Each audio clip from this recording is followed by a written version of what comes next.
Menjelang periode 4 tahun kepemimpinan Gubernur DKI Jakarta Anies Baswedan, satu persatu proyek infrastruktur konektivitas di Jakarta sudah dikerjakan.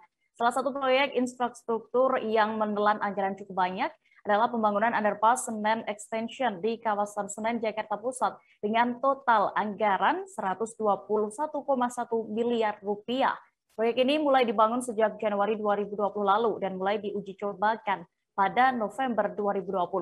1 tahun mulai dioperasikan, lantas seperti apa nasibnya kini? Dan terkait hal ini, informasi lengkapnya akan disampaikan oleh rekan jurnalis dari Tribun Jakarta, ada Pebi Adeliana yang kini sudah tersambung bersama kami. Halo, rekan Pebi. Halo, rekan Dea. Pebi, bisa Anda informasikan seperti apa informasi yang sudah Anda dapatkan? Baik, Dea. Satu persatu proyek infrastruktur konektivitas di Jakarta memang sudah dikerjakan di bawah kepemimpinan Gubernur DKI Jakarta Anies Baswedan. Nah, salah satu yang sempat menjadi sorotan adalah penataan kawasan Senen yang dilakukan pada awal tahun 2020 lalu dengan dibangunnya underpass Senen Extension dengan total anggaran 121,1 miliar rupiah.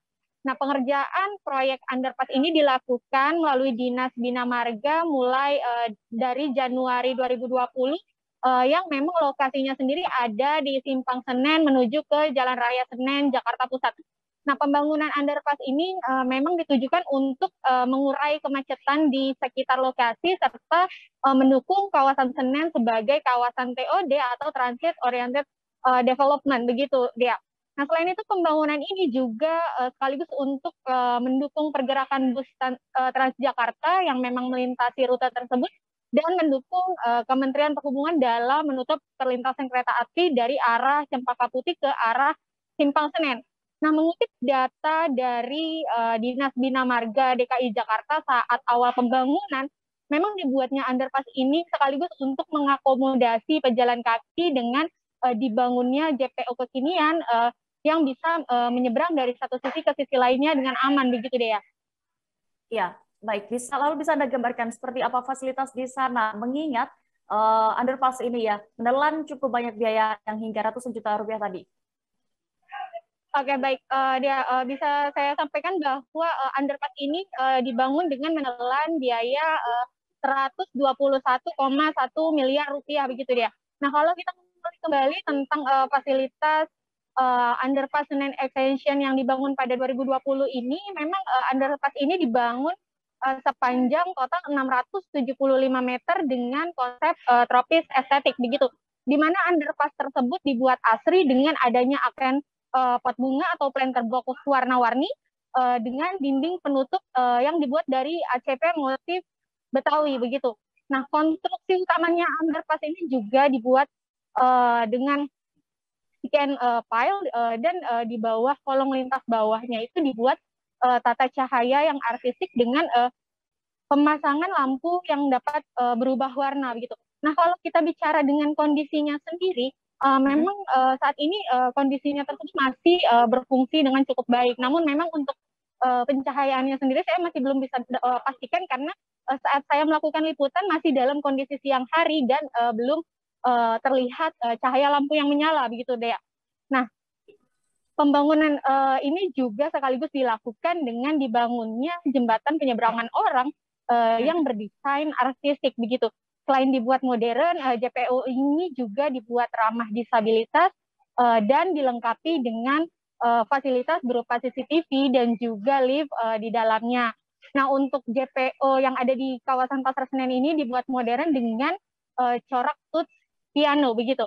Nah, sementara untuk JPO Atrium dibuat dengan corak Betawi. Nah, saat saya melakukan liputan hari ini deh ya, kita menelisik lagi nih seperti apa sih nasibnya di 1 tahun beroperasinya kawasan Senen usai ditata ulang ini. Memang untuk JPO tersebut keduanya juga sama-sama masih berfungsi dengan baik, begitu.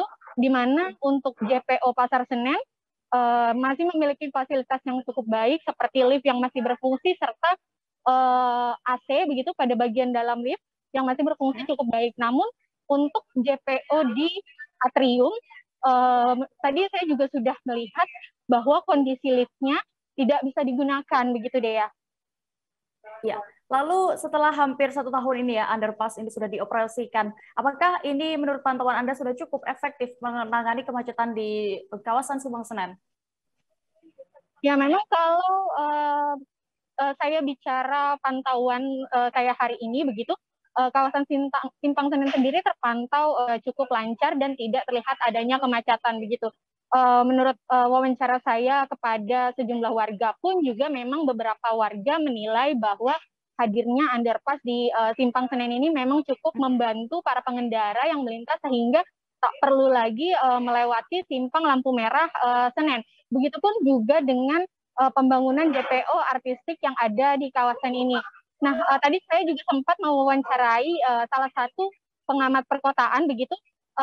Menurut mengutip pernyataan dari pengamat perkotaan Yayat Supriyatna, memang pembangunan infrastruktur ini dinilai cukup baik untuk menjadikan kota Jakarta sebagai kota yang ramah warga dan ramah pejalan kaki begitu dia. Akan tetapi menurutnya hal ini tidak dibarengi dengan pemanfaatan yang maksimal. Jadi meskipun infrastrukturnya sudah dibangun dengan cukup baik oleh pemerintah daerah dengan sedemikian rupa, namun masih banyak warga Jakarta yang dinilai kurang tertarik atau mungkin masih enggan untuk berjalan kaki. Nah, hal ini yang kemudian dinilai menjadi PR besar atau menjadi pertanyaan besar bagi pemerintah daerah khususnya dalam kembali membangkitkan semangat warga Jakarta untuk menggunakan transportasi umum dan berjalan kaki begitu deh ya. Ya, baik, terima kasih rekan jurnalis dari Tribun Jakarta, Feby Adeliana untuk laporannya. Selamat kembali bertugas. Terima kasih sudah nonton. Jangan lupa like, subscribe, dan share ya.